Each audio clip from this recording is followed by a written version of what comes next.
नमस्कार, मी कल्याणी स्वागत करते तुमचं सर्वांचं नवीन एका व्हिडिओमध्ये माझ्या यूट्यूब चॅनलवर, ज्याचं नाव आहे मी आणि स्मित. तर वेळ आहे सकाळची आणि स्वयंपाक माझा पूर्ण झालेला होता, आवरलेलं होतं. आणि चहा पाण्याचे स्वयंपाकाचे जे भांडे आहे ते मी सकाळचे घासून घेत होते आणि बाकीचं काम माझं आवरायचं तसंच होतं पडलेलं. पण जेव्हा स्वयंपाक वगैरे सगळं आवरतं तर अगोदर मी सगळ्यात आधी भांडे घासून घेते. एकदा किचनचं सगळं काही आवरलं की मग दुसरे बाकीचे कामं करत असते. आणि स्मितचं पण मी एका बाजूला आवरलेलं होतं. अजून त्याचं जेवण बाकी असतं, कारण तो उशिरा उठतो. अंघोळ वगैरे झाल्यानंतर थोडा वेळ खेळतो आणि नंतर जेवतो. लगेच तर नाही जेवत. त्याच्यामुळे मग तोपर्यंत माझं हे किचनचे भांडे वगैरे होऊन जातात. जर केव्हा त्याला लवकर जेवायला पाहिजे असतं तेव्हा मग अगोदर जेवू घालते आणि मग नंतर हे काम करते. पण जेव्हा मागत नसतो तर तेव्हा मी अशा पद्धतीने आधी काम आवरून घेते. मग काही टेन्शन नाही राहत. आणि मग दिवसभर तर काही प्रश्न येत नाही किचनमध्ये काम करण्याचं वगैरे. मग बाकीचे कामं कसं एकदा हे स्वयंपाकाचं वगैरे हे आवरलं ना, तर मग घरातले एक्स्ट्राचे कामं असेल तर मग तेही करता येतात. झालं सगळं किचनचं आवरून, आता मग त्यानंतर मशीनला धुणं लावणं आणि मग बाकीच्या गोष्टी ज्या घरातल्या असतात तर त्या आवरत बसते. मग कसं होतं की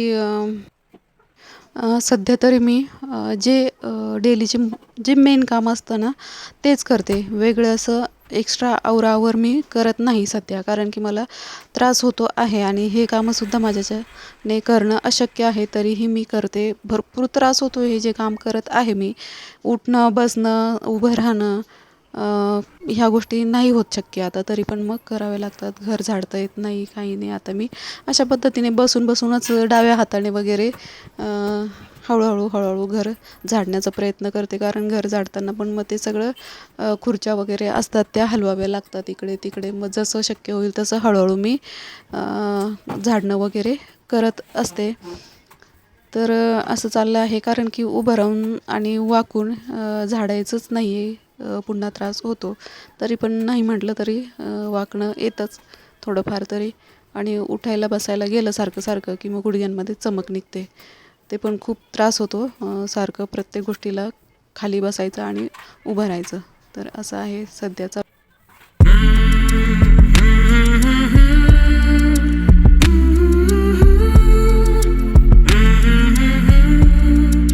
आणि आज तर स्मित खूप उशिरा उठलेला आहे आणि त्याची अंघोळ बाकी होती. माझं घरातली सगळी कामं आवरत आली आणि तो आत्ताशी उठलेला आहे. मग आता माझं आवरलेलंच आहे तर त्याचं पण पटकन मी आवरून घेणार, अंघोळ घालणार, औषधं देऊन आणि जेवायला पण घालणार. त्याच्यामुळे मग त्याचं आता एकदा घरातली कामं आवरली ना तर मग त्याचं आवरायला मग काही टेन्शन नसतं. मग त्याचं पटपट आवरता येतं. पण जर का तो माझं काम आवरायच्या अगोदर उठला तर मग तो मध्ये काहीतरी खोड्या काढतो, काम वाढवतो, असं असतं. मग ना त्याच्यापासून फ्राईड राईस करते. तर कढई ठेवली मी. त्याच्यासाठी काय काय घेतलेलं आहे, कांदा चिरून घेतला आहे, बारीक पाहिजे पण मी उभाच ठेवला. लसूण, थोडासा कोबी चिरला, शिमला मिरची, इकडे थोडी कांद्याची पात घेतली आणि इथे सोया सॉस घेतला आहे. आणि आता माझ्याकडे शेजवान चटणी नाही आहे, थोडं टोमॅटो केचप घालणार आहे मी. आलं नाही घालत आहे मी. आणि थोडंसं आंबटपणा येण्यासाठी हे माझ्या टेस्टनुसार मला आवडतं म्हणून हे केचप घालते. आता मी बनवून घेते.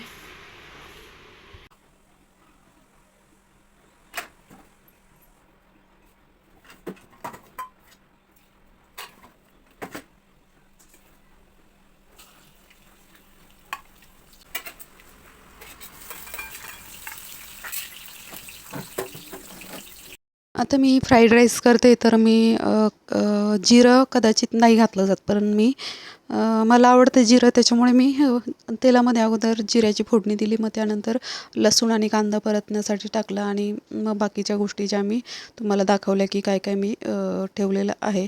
तर चायनीज जेव्हा कुठलीही गोष्ट आपण करतो तर त्याच्यामध्ये सगळ्यात महत्त्वाचं म्हणजे शिमला मिरची आणि कोबी, ह्या दोन गोष्टी महत्त्वाच्या असतात. त्या असतातच कुठल्याही चायनीज पदार्थामध्ये.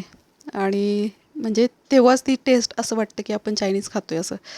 तर अशा पद्धतीने आणि मग याच्यामध्ये आपण दुसऱ्या गोष्टीही ॲड करू शकतो आपल्या चवीनुसार. आता याच्यामध्ये मी वाटाणे घातलेले आहे, कारण वाटाणे आवडतात मला असं भातामध्ये वगैरे. तर मग आता थोडंसं म्हणजे जेव्हा चायनीज गोष्टी करतो तर फुल गॅसवर करतो, तर मी इथं थोडा फुल पण केला. पण आता मी वाटाणे घातले ना, तर 1 मिनटं शिजू देण्यासाठी वाटाणे थोडा कमी गॅस करून वाटाणे शिजू दिले 1-1.5 मिनटं. आणि मग नंतर बाकीच्या गोष्टी, तोपर्यंत कांदा भरपूर असा परतला गेलेला होता, जसं आपण इतर भाज्यांना करतो तशा पद्धतीने.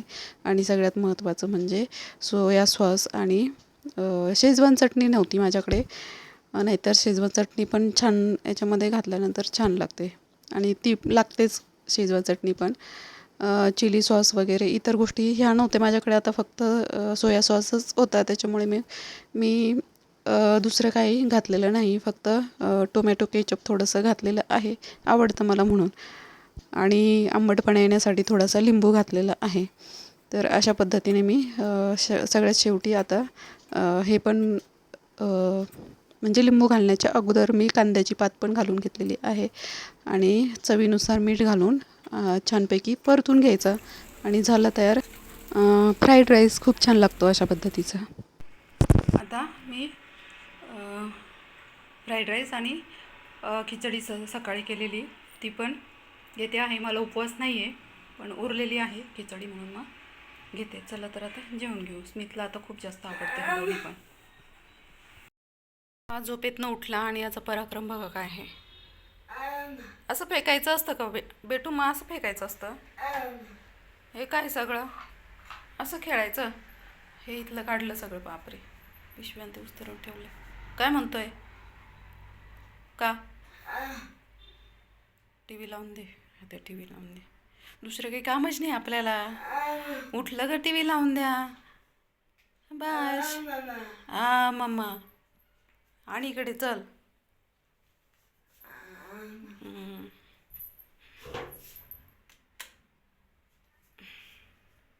आणि हे कोण भरेन?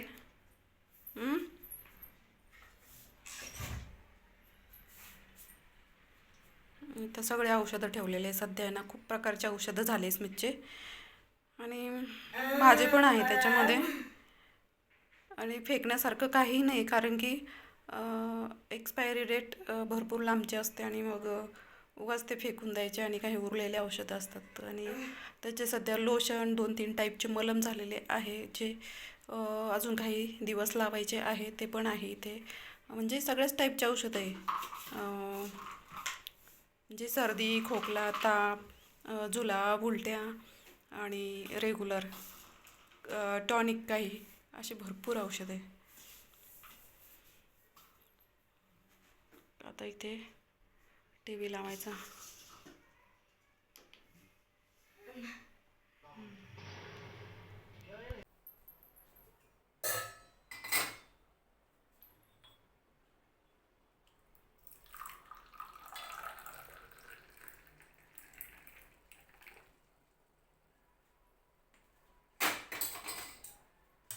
संध्याकाळची वेळ झाली आणि मी इथे केलेला आहे बिना दुधाचा चहा, फक्त चहा पत्ती आणि साखर घालून. आणि त्याच्यामध्ये आता लिंबू टाकते आहे, म्हणजे लिंबू घालून लेमन टी बनवते आहे, जी खूप छान लागते. कधीतरी पिलं तर असं छान वाटतं ना. आता अर्धा लिंबू आहे माझ्याकडे, तर मग मी आता चहा अगोदर गाळून घेतला आणि मग त्याच्यामध्ये असं मिक्स करते. आणि मी बिया काढून घेतल्या तरी पण मग पडतातच एखादी 2, तर मी चमच्याने नंतर काढून टाकते. पण असं लिंबू टाकून गरम गरम, म्हणजे थंड नाही झालेलं, थंड होऊ पण द्यायचा नाही, मग त्याची टेस्ट जाते छान गरम. आणि जेव्हा लिंबू पिळतो आपण त्याच्यामध्ये छान मिक्स करून घ्यायचा आणि प्यायचा, तर खूप छान लागतो असा चहा. मी तर ह्याच पद्धतीने करते. मला अजून दुसरी कोणती पद्धत असेल तर नाही माहिती, पण ह्याच पद्धतीने चहा अगोदर गाळून घेते आणि मग त्यानंतर वरून लिंबू टाकते. तर खूप छान लागतो. अशा पद्धतीने चहा नक्की करून बघा.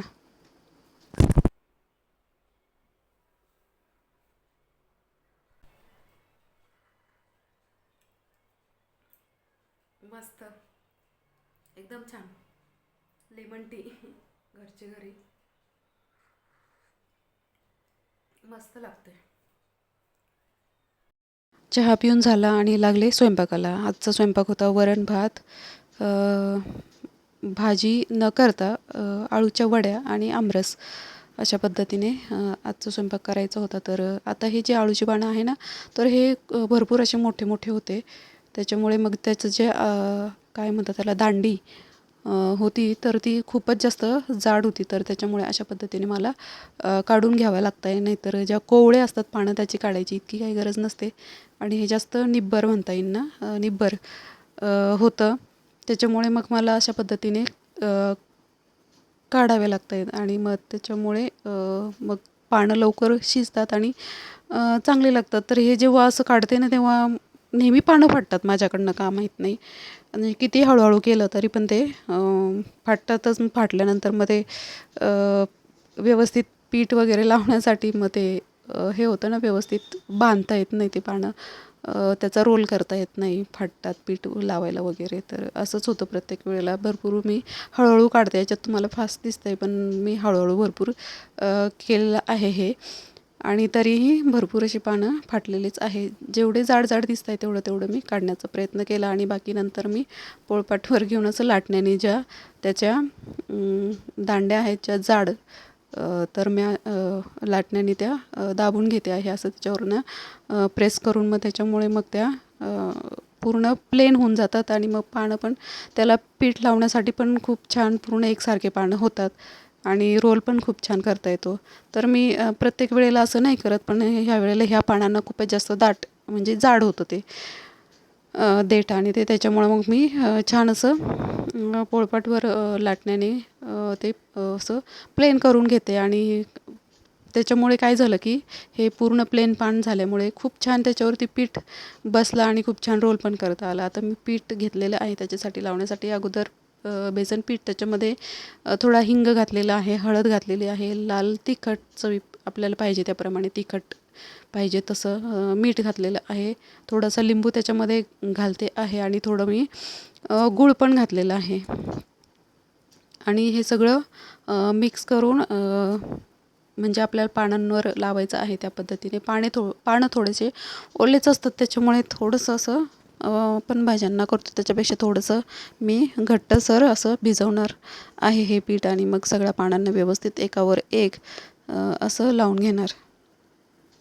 आणि अगदी साध्या सोप्या पद्धतीने याच्यामध्ये भरपूर गोष्टी टाकतात, पण मी नाही टाकत, मी असंच करते. तर काय म्हणतात त्याला, आता आठवेना मला. कधी कधी आता डोळ्यासमोर आहे तीळ मला शब्द आठवेना. तर तीळसुद्धा घालतात, तीळ टाकून पण छान लागतात. आता माझ्याकडे तीळ नाही आहे, पण मग याच्या व्यतिरिक्त मी खसखस वगैरे इतर गोष्टी कोणी घालतं, पण मी नाही घालत. यापूर्वी पण बऱ्याचदा मी आळूचे वड्या केलेल्या आहे, त्या प्रत्येक वेळेला मी शेअर केलेले आहे रेसिपी की कशा पद्धतीने मी करत असते. आता हे खूप मोठं ताट आहे, परातीसारखं मोठं ताट आहे आणि त्याच्या पण बाहेर चालले इतक्या मोठ्या आकाराचे हे पानं आहे. एक पान सरळ आणि एक पान उलट्या दिशेने अशा पद्धतीने केल्यावर रोल छान एकसारखा बनतो. म्हणून मग मी ते 5-5 पानं एकावर अंथरून आणि मग त्याला छान म्हणजे पीठ त्याला लावून घेतलेलं आहे. आणि ते लाटण्याने एकसारखं केल्यामुळे पीठ खूप छान लागलं, सगळीकडे एकसारखं पीठ लागलेलं आहे अशा पद्धतीने. आणि मी माझ्याकडे स्टीमर नाही आहे वेगळं, त्याच्यामुळे मी कढईमध्ये पाणी टाकते, त्याच्यामध्ये लिंबू टाकते, लिंबूच्या फोडी कट करून, आणि मग वरून चाळणी ठेवते आणि तेल लावून आणि त्याच्यामध्ये असं वाफायला ठेवते. तुम्हाला दाखवते इकडे काय आहे. रेडिओ हा इथे स्मितच्या हात पोहोचू नये म्हणून इतक्यावरती ठेवून देतो, सकाळी सकाळी लावला जातो. आणि तुम्हाला दाखवते, तर हे वरती कवर आहे त्याचं, हे कवर आहे. आणि याला छान USB चालतं आहे, मेमरी कार्ड, पेन ड्राईव्ह, एवढं सगळं चालतं, मल्टीबँड रेडिओ. आणि म्हणजे आम्हाला असं छान याच्यावर अजूनही सकाळी तेच गाणे चालतात जे लहानपणी ऐकलेले आहे. तर खूप छान वाटतं ते सकाळी सकाळी छान असे मराठी जुने गाणे, हिंदी जुने गाणे दुपारच्या वेळेला पण. आणि खूप काही काही माहिती असते. जेव्हा मी सकाळी स्वयंपाकाला म्हणजे सकाळी उठते आणि स्वयंपाक करत असते त्यावेळेला स्मितचे पप्पा रेडिओ चालू करून देतात सकाळी सकाळी. तर खूप म्हणजे खूप छान वाटतं. इथे मेमरी कार्ड टाकण्यासाठी आणि खूप काही रिमोट पण आलेलं आहे याला. रिमोट पण आहे, रिमोटवर पण चालतं. तर अशा पद्धतीने नवीन मॉडर्न रेडिओ हा आलेला आहे, पण त्याच्यामध्ये जे काही वाजतं ते सगळं जुनं आहे. जे काही चालतं ते सगळं जुनं आहे. खूप छान आहे. खूप दिवसांपासून चाललं होतं घ्यायचं, तर घेतलेलं आहे. रात्री पण आम्ही झोपायच्या वेळेला लावून देतो आणि खूप छान म्हणजे म्युझिक, छान छान जुने गाणे जे आपण कधी ऐकत नाही, जास्त आपण कधी ऐकत नाही ते गाणे चालतात. छान अशा वाफेवर शिजल्यानंतर मी चाकूने कट करून घेतलेले आहे. ती क्लिप मी म्हणजे विसरले घ्यायची, पण वाफवल्यानंतर थंड होऊ दिलं आणि मग त्यानंतर कट करायचे. नाहीतर गरम गरम कट केलं तर मग ते व्यवस्थित त्याच्या वड्या म्हणजे गोल गोल आकारात त्या कट करता येत नाही. तर मग थंड झाल्यानंतर झाल्या तर मग आणि गरम गरम कट करून गरम गरम तळायच्या पण नसतात, तर त्या लगेच तळल्यानंतर खूप जास्त तेल शोषून घेतात. तर त्याच्यामुळे नेहमी थंड होऊ द्यायचं, नंतर कट करायच्या आणि पूर्ण थंड झाल्यानंतर अशा तेलामध्ये डीप फ्राय म्हणजे पूर्ण तेलामध्ये तळून घ्यायचे छान. तर मग त्या खरपूस छान बनतात आणि त्याला तेल पण लागत नाही जास्त. पूर्ण कोरड्या कोरड्या छान खरपूस अशा आळूच्या वड्या तळल्या जातात. तर ते म्हणजे खाण्यासाठीही खूप छान लागतात. तर मी आळूचे पानं आणताना जे टोकं असतात वरच्या बाजूला पण गोल आकाराचे नसतात, तर ते नाही आणत. तर जे असे थोडे त्रिकोणी म्हणता येईल अशा प्रकारचे जे पानं असतात, तुम्ही बघितले आता मी जेव्हा करत होते तेव्हा अशाच प्रकारे. आणि यांची देठ काळे पण नसतात. तर असं म्हणतात की काळ्या देठाचे असल्यानंतर मग ते पानं गावठी असतात वगैरे, पण आता हे तर गावठी नव्हते, हिरवे हिरवेच होते पूर्ण, काळे पण नव्हते. पण तरी पण खाण्यासाठी खूप छान लागल्या ह्या वड्या. अजिबात घशामध्ये खाज वगैरे नाही आली. तर म्हणजे आत्तापर्यंत बऱ्याचदा असे होतं माझ्याकडनं की काळ्या देठाच्या नसतात. अशा प्रकारे वड्या तळून झाल्या एकदम खरपूस आणि छान बनतात आणि चव पण चांगली लागते एकदम साध्या पद्धतीने केलेल्या. थोडं शेवट जे आहे थोडासा बारीक राहिलेला तो तळून घेते. भात, वरण, पोळ्या झाले, आळूचे वड्या आणि आमरस केलेला आहे सोबत. आज स्मितच्या पप्पांना उपवास सोडायचा आहे, त्याच्यामुळे आमरस पण करून झाला आहे. आता आधी स्मितला जीव घालते आणि तो आमरस फक्त पितो चमच्याने. स्मितला खूप जास्त आवडतो, पोळीसोबत नाही खात तो, असंच चमच्याने पिण्यासाठी. तर आता त्याला पण देते. कसा वाटला छोटासा व्हिडिओ कमेंट सेक्शनमध्ये नक्की कळवा आणि चॅनलला सबस्क्राईब करायला विसरू नका, लाईक करायला विसरू नका आणि शेअर करायलाही विसरू नका. तर परत पुन्हा भेटू अशाच नवीन एका व्हिडिओमध्ये. तोपर्यंत बाय.